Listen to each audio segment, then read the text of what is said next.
नमस्कार दोस्तों, आज हम लोग इस वीडियो में क्लास 12th के फिजिक्स का शॉर्ट टाइप क्वेश्चन और उसके आंसर को देखेंगे। जी हाँ दोस्तों, बिहार बोर्ड द्वारा जारी किए गए इंटरमीडिएट एग्जामिनेशन 2022 के सभी 20 शॉर्ट क्वेश्चन जो पूछे गए हैं उसका आंसर हम लोग आज इस वीडियो में देखेंगे। जी हाँ दोस्तों, बड़ा ही इम्पोर्टेंट वीडियो ये है।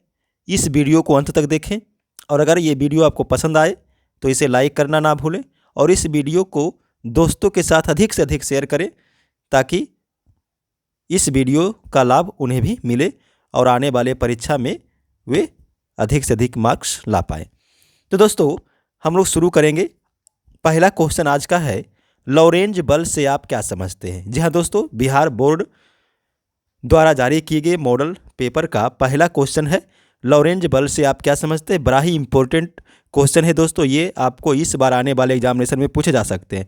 तो आप लोग जो है कलम कॉपी निकाल लीजिए और इसको नोट करते जाइए, या फिर इसका स्क्रीनशॉट लेकर के आप इसको बाद में भी नोट कर सकते हैं, लेकिन इसको रट करके जाइएगा दोस्तों, ये एग्जाम में पूछे जा सकते हैं। लॉरेंज बल से आप क्या समझते हैं, बड़ा ही इंपॉर्टेंट क्वेश्चन है। तो इसका आंसर देखिए होगा, विद्युतीय क्षेत्र और चुंबकीय क्षेत्र के सम्मिलित प्रभाव में किसी आवेश पर बल लगता है, उसी को हम लॉरेंज बल कहते हैं। ठीक है, विद्युतीय क्षेत्र और चुंबकीय क्षेत्र के सम्मिलित प्रभाव में आवेश पर लगने वाले बल को क्या कहते हैं, लॉरेंज बल कहते हैं। अब हम इसका फॉर्मूला बनाते हैं लॉरेंज बल्स का।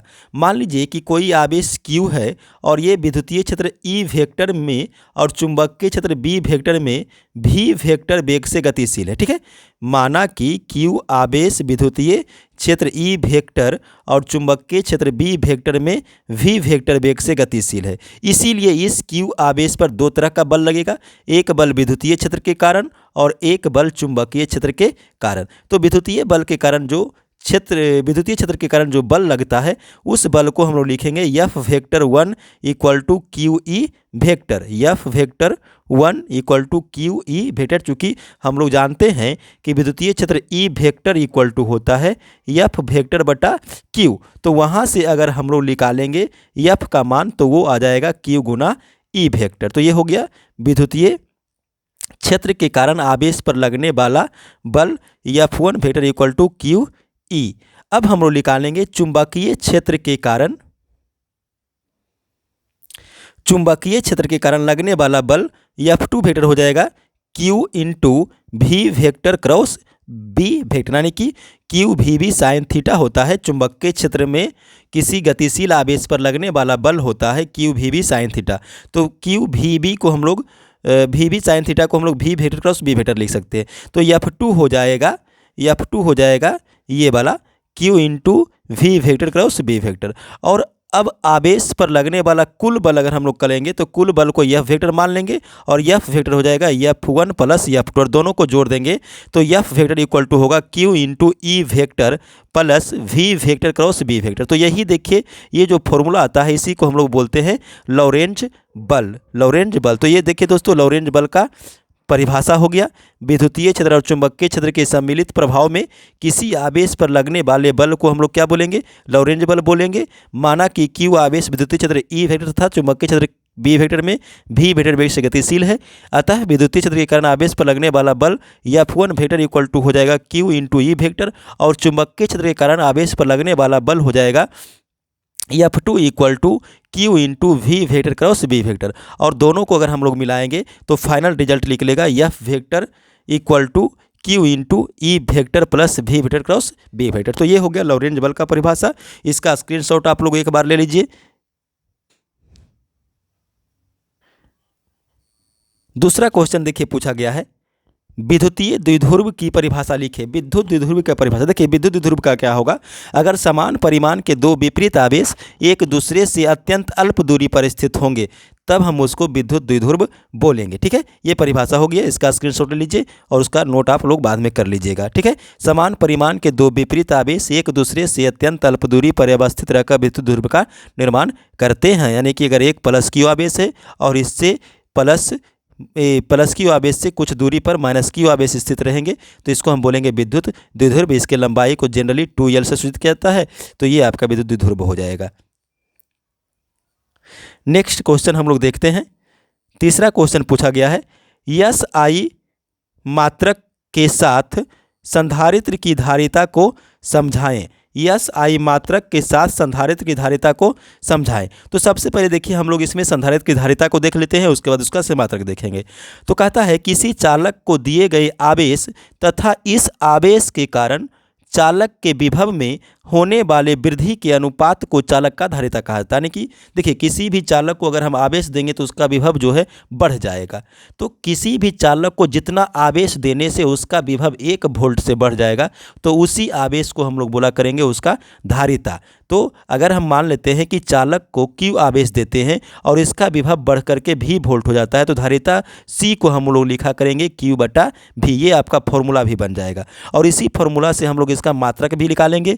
आवेश Q का मात्रक कूलम होगा और बटा को हम लोग प्रति बोलेंगे और V से वोल्ट हो जाएगा तो कूलम प्रति वोल्ट, और इसी को हम लोग फैराड भी बोला करेंगे। तो कूलम प्रति वोल्ट या फैराड जो है इसका मात्रक हो जाएगा। चलिए इसका भी स्क्रीनशॉट ले लीजिए, उसके बाद हम लोग नेक्स्ट क्वेश्चन की ओर बढ़ेंगे।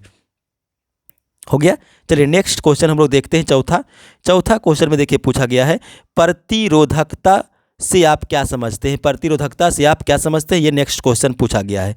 तो किसी भी पदार्थ का प्रतिरोधकता जो है उस पदार्थ के 1 मीटर लंबे तथा 1 वर्ग मीटर अनुप्रस्थ क्षेत्रफल के परिच्छेद वाले तार के प्रतिरोध के बराबर होता है।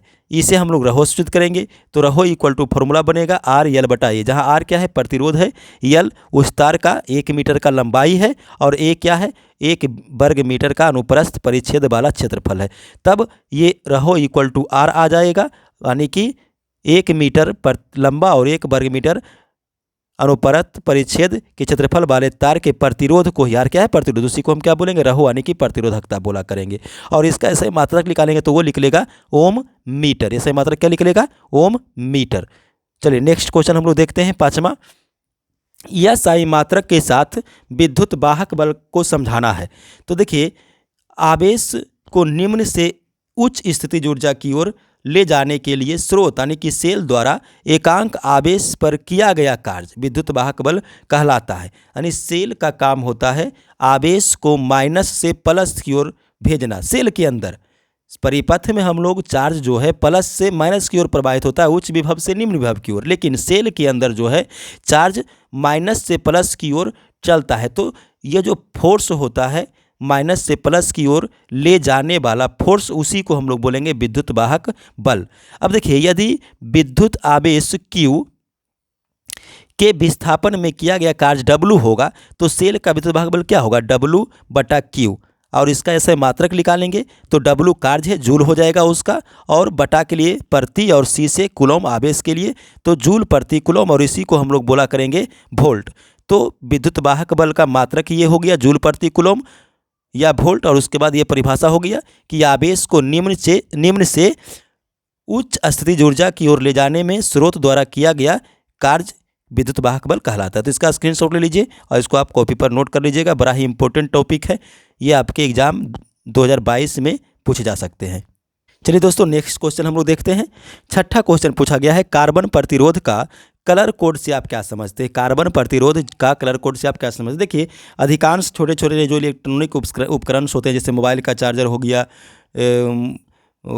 लैपटॉप का जो एडेप्टर होता है चार्जिंग का, ये सभी में कार्बन प्रतिरोध का उपयोग किया जाता है। या जो चाइनीज लाइट आता है वो दिवाली में हम लोग लगाते हैं तो वो सब में कार्बन प्रतिरोध का यूज किया जाता है। अब कार्बन प्रतिरोध का कलर कोड से क्या समझते हैं, ये हम लोग को पूछा गया क्वेश्चन में। तो देखिए कहता है बाजार में कार्बन से बने प्रतिरोधकों के प्रतिरोधों को किसी रंगीन पट्टी द्वारा सूचित किया जाता है एवं ये रंग विभिन्न संख्याओं के सूचक कोड होते हैं जिसे रंग या कलर कोड अथवा कार्बन प्रतिरोध का कलर कोड कहा जाता है। यानी कार्बन प्रतिरोध में 4 प्रकार का रंगीन पट्टी दिया हुआ रहता है, वही 4 प्रकार का रंगीन पट्टी जो है विभिन्न संख्याओं का सूचक होता है, उसका कोड होता है, और उस कोड से हम उस कार्बन प्रतिरोधक का प्रतिरोध ज्ञात करते हैं। इसी को हम बोलेंगे कार्बन प्रतिरोध का कलर कोड। ठीक है दोस्तों, चलिए नेक्स्ट क्वेश्चन हम लोग देखते हैं। अन्योन्य प्रेरण से आप क्या समझते हैं। 7वां क्वेश्चन है, तो एक कुंडली में धारा परिवर्तन के कारण दूसरे कुंडली में अगर प्रेरित विद्युत वाहक बल उत्पन्न हो जाता है तो इसी घटना को हम बोलते हैं अन्योन्य प्रेरण, और इसका मात्रक होता है हेनरी। ये फैराडे का एक्सपेरिमेंट है, उससे ये अन्योन्य प्रेरण का परिभाषा निकलता है। नेक्स्ट क्वेश्चन है, चोक कुंडली से आप क्या समझते हैं? चोक कुंडली को समझाएं। तो देखिए कहता है किसी प्रत्यावर्ती धारा परिपथ में ऊर्जा की अधिक हानि किए बिना ही परिपथ से धारा को नियंत्रित करने के लिए एक कुंडली होता है, प्रेरण कुंडली, उसी को हम चोक कुंडली बोला करेंगे। ठीक है, तो ये चोक कुंडली का परिभाषा हो गया। किसी प्रत्यावर्ती धारा परिपथ में ऊर्जा की अधिक हानि के बिना ही परिपथ से धारा को नियंत्रित करने के लिए प्रयुक्त प्रेरण कुंडली को चोक कुंडली कहते हैं। चलिए इसका स्क्रीनशॉट ले लीजिए और इसको आप लोग नोट कर लीजिएगा कॉपी पे। हो गया। नेक्स्ट हम लोग देखेंगे 9वां क्वेश्चन। 9वां क्वेश्चन देखिए पूछा गया है चुंबक के क्षेत्र में दो मानक स्थितियों को लिखें। तो इसका स्थिति नंबर 1 है, देखिए एक चुंबकीय द्विध्रुव यानी दंड चुंबक या इसको क्षर चुंबक कह सकते हैं। तो उसका पहला स्थिति है कि हम उसके अक्षीय रेखा पर स्थित किसी बिंदु पर चुंबकीय क्षेत्र निकाल लें। तो उसका व्यंजक लिख लेगा B equal to mu naught, ये म्यू नोट इसको पढ़ेंगे म्यू नोट बटा 4 पाई इंटू 2m बटा r3। और स्थिति 2 ये होगा किसी चुंबकीय द्विध्रुव यानी कि क्षर चुंबक के निरक्षीय रेखा पर स्थित किसी बिंदु पर चुंबकीय द्विध्रुव, ये अक्षीय रेखा पर और ये निरक्षीय रेखा यानी कि लंबवत एक तरह से। तो B इक्वल टू हो जाएगा म्यू नोट बटा 4 पाई m बटा r3। अगला क्वेश्चन है 10 में पृथ्वी के चुंबकीय तत्व को समझाएं। पृथ्वी के चुंबकीय तत्व को समझाएं। देखिए पृथ्वी के किसी भी स्थान पर चुंबकीय क्षेत्र का परिमाण और दिशा हम जिन राशियों से जानेंगे, 3 राशि होती है, वही 3 राशि को हम लोग बोला करेंगे पृथ्वी का चुंबकीय तत्व। पृथ्वी के चुंबकीय क्षेत्र का परिमाण तथा दिशा जिन राशियों से जानी जाती है उसे पृथ्वी का चुंबकीय तत्व कहा जाता है। और ये राशि है दिक्पात पहला, दूसरा है नमन और तीसरा है पृथ्वी का चुंबकीय क्षेत्र का क्षैतिज घटक। तो पहला क्या है? पहला है दिक्पात, दूसरा है नमन और तीसरा है पृथ्वी के चुंबकीय क्षेत्र का क्षैतिज घटक। यही तीनों को हम लोग बोला करेंगे पृथ्वी के चुंबकीय तत्व। ठीक है, नेक्स्ट क्वेश्चन हम लोग देखेंगे अपवर्तनांक से आप क्या समझते हैं, ये पूछा गया है क्वेश्चन नंबर 11। देखिए तो अपवर्तनांक निर्वात में प्रकाश का चाल जिसको हम C नॉट से सूचित करेंगे, C तथा माध्यम में प्रकाश का चाल जिसको हम CM से सूचित करेंगे। और इसका अनुपात अगर हम निकालेंगे तो एक नियतांक आएगा और उसी नियतांक को हम बोला करेंगे अपवर्तनांक। ठीक है, निर्वात में प्रकाश की चाल और किसी माध्यम में प्रकाश की चाल के अनुपात को अपवर्तनांक कहेंगे और इसका फॉर्मूला बनाएंगे तो अपवर्तनांक को म्यू से दर्शाया करेंगे। तो म्यू इक्वल टू हो जाएगा CO बटा CM। CO क्या है? निर्वात में प्रकाश की चाल 3 × 10⁻8 मीटर प्रति सेकंड होता है, ये कांस्टेंट है। और माध्यम में प्रकाश की चाल CM सूचित करेंगे और दोनों का अनुपात निकालेंगे तो कांस्टेंट आएगा और वही आपका अपवर्तनांक हो जाएगा। चलिए 16 में देखिए पूछता है, ये 16 नहीं 12 है। नेक्स्ट क्वेश्चन संपर्कित लेंसों की क्षमता को समझाएं। संपर्कित लेंस मतलब 2 लेंस एक दूसरे के नज़दीक में रहेंगे तो उसका पावर कितना होगा, क्षमता क्या होगा वो निकालना। तो यहाँ पर देखिए 2 लेंस दिया हुआ, एक लेंस L1 और एक लेंस L2। दोनों लेंस को एक दूसरे के संपर्क में रखा गया है और यहाँ O एक ऑब्जेक्ट यानी कि वस्तु बिंदु साइज का, यहाँ से एक रेज निकलता है ये डायरेक्शन में। और इस लेंस से अपवर्तन के बाद अगर ये लेंस L2 नहीं होता तो ये I डैश पर काटता, लेकिन लेंस L2 होने के कारण ये I डैश पर नहीं काट करके I पे काटता है। मतलब एक बार अपवर्तन जो है वो लेंस L1 से हुआ और वो I डैश पर काटता अगर नहीं होता, और एक बार लेंस L2 से अपवर्तन हुआ और फाइनली जो इमेज बनता है वो I पर बनता है। तो ये वस्तु की दूरी देखिए U दिया हुआ है, फाइनल इमेज का दूरी यहाँ तक जो है वो V दिया हुआ है, और ये जो वर्चुअल इमेज बना काल्पनिक इमेज उसकी दूरी हम लोग V डैश ले लिए हैं। ठीक है, अब हम लोग देखेंगे कि इसका फोकस कितना होगा, पावर कितना होगा, फोकस नहीं पावर। तो यहाँ पर हम लोग देखते हैं, देखिए ये दोनों लेंसों में से अगर पहला लेंस का फोकस हम लोग F1 मान लें तो लेंस का सूत्र क्या होता है 1/F equal to 1/V minus 1/U। तो यहाँ पर हम लोग V को V डैश लेंगे, चूँकि देखिए पहला वाला लेंस कहाँ पर इमेज बना रहा है V डैश पर, I डैश पर मतलब V डैश पर दूरी हो जाएगा। तो ये समीकरण 1 हो जाएगा। उसके बाद अगर हम लोग दूसरा लेंस के लिए लेते हैं कि दूसरा लेंस का फोकस यानी इसका फोकस अगर F2 हो तो ये भी अपवर्तन करता है, ये I पर काटता है। तो इसके लिए 1/F2 इक्वल टू हो जाएगा 1/V माइनस 1/U।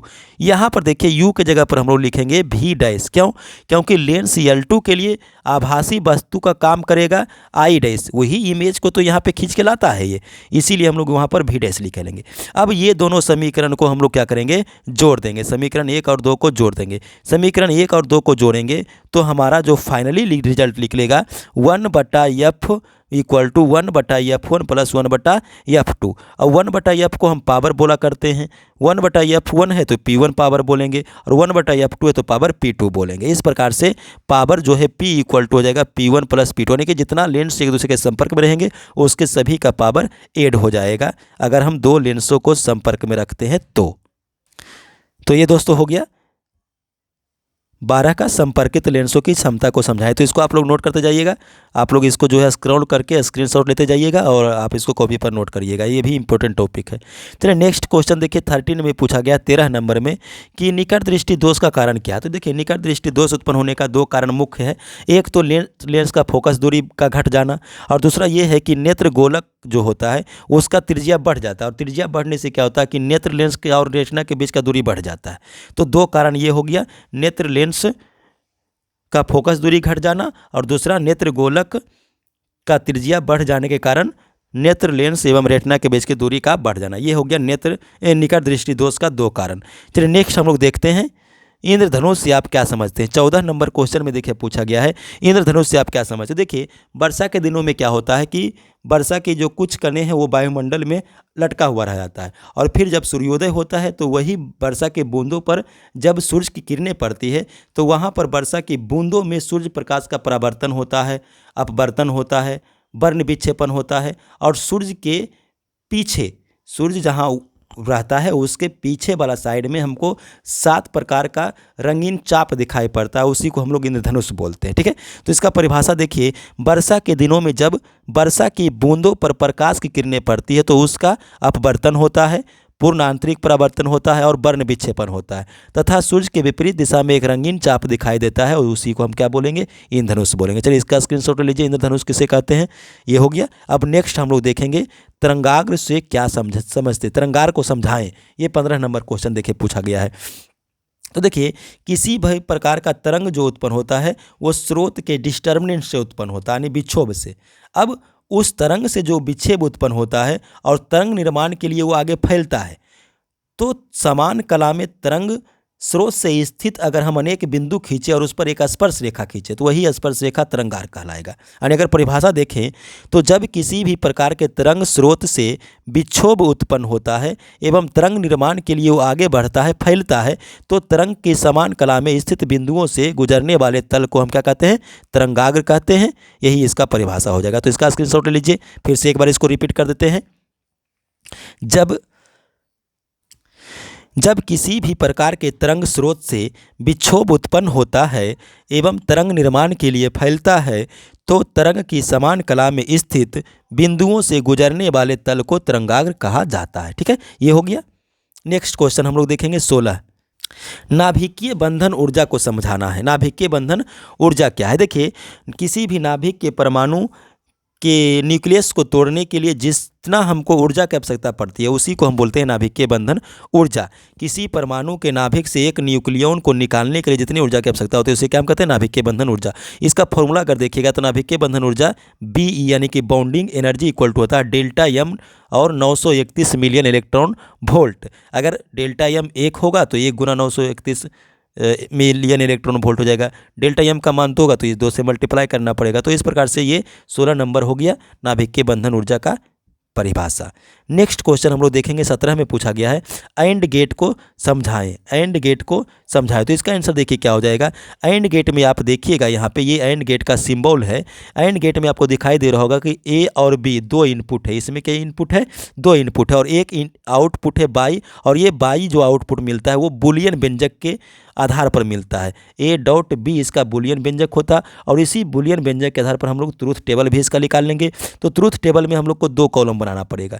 एक कॉलम जो आपका रहेगा वो रहेगा इनपुट का, तो इनपुट में भी 2 कॉलम बनेगा चूँकि इनपुट में 2 चीज़ है, एक A और एक B।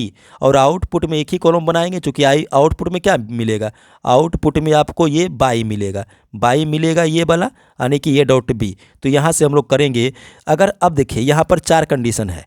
आप पहला इनपुट को ऑफ रख सकते हैं, तो ऑफ को हम लोग ओ से दर्शाएंगे और ऑन को एक से दर्शाएंगे। तो दूसरा इनपुट को हम लोग क्या रखेंगे, ऑन। तो एक ऑफ और एक ऑन है, यानी कि ए डॉट बी करेंगे, यानी गुना करेंगे, तो 1 गुना 0 0 हो जाएगा, यानी कि ऑफ रहेगा। फिर दूसरा कंडीशन क्या है, दूसरा कंडीशन ये है कि हम ए इनपुट को ऑन रखें और बी इनपुट को ऑफ रखें, तो फिर भी ऑफ मिलेगा। फिर दोनों इनपुट को आप ऑफ कर दीजिए, ए और बी दोनों को, तो ऑफ मिलेगा। दोनों इनपुट को आप ऑन कर दीजिए, तो क्या मिलेगा, ऑन मिलेगा। तो ये इसका ट्रुथ टेबल हो गया, किसका, एंड गेट का। तो ये एंड गेट का सिंबल ये हो गया,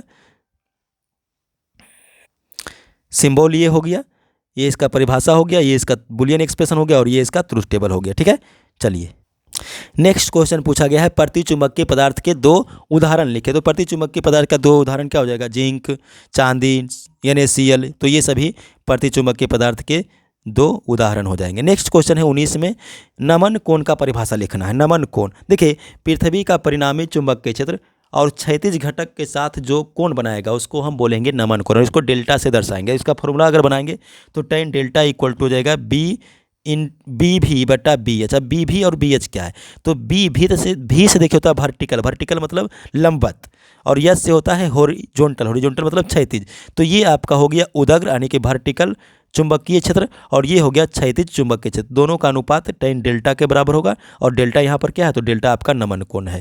ठीक है, तो ये नमन कोण का परिभाषा हो गया, पृथ्वी के परिणामी चुंबकीय क्षेत्र का क्षैतिज घटक के साथ बने कोण को ही नमन कोण कहा जाएगा। ठीक है, इसको लिख लीजिए, नोट कर लीजिए, इसको स्क्रीनशॉट ले लीजिए इसका। चलिए लास्ट क्वेश्चन है, देखिए अर्धचालक को समझाएं।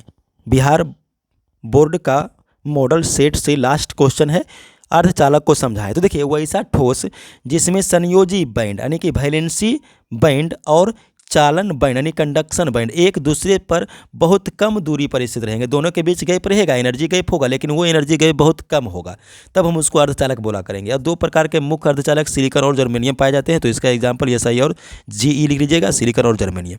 तो दोस्तों इस प्रकार आज हम लोगों ने इस वीडियो में बिहार इंटरमीडिएट एग्जामिनेशन 2022 में आने वाले संभावित 20 शॉर्ट टाइप क्वेश्चन और उसके आंसर को देखा। दोस्तों आपको ये वीडियो कैसा लगा ज़रूर हमें कमेंट करके बताइए, और अपने दोस्तों के साथ इस वीडियो को अधिक से अधिक शेयर कीजिए दोस्तों, ताकि हम आपके लिए और अच्छे से अच्छे वीडियो ला सके। तो दोस्तों धन्यवाद। नेक्स्ट वीडियो में हम लोग केमिस्ट्री का शॉर्ट टाइप क्वेश्चन और उसके आंसर को देखेंगे, उसको देखना ना भूलें। अगर आपने हमारे चैनल को सब्सक्राइब नहीं किया तो हमारे चैनल को सब्सक्राइब कर लें, बेल आइकन को दबा दें, ताकि जैसे ही हम नया वीडियो अपलोड करें वो आप तक सीधा पहुँच जाए। धन्यवाद।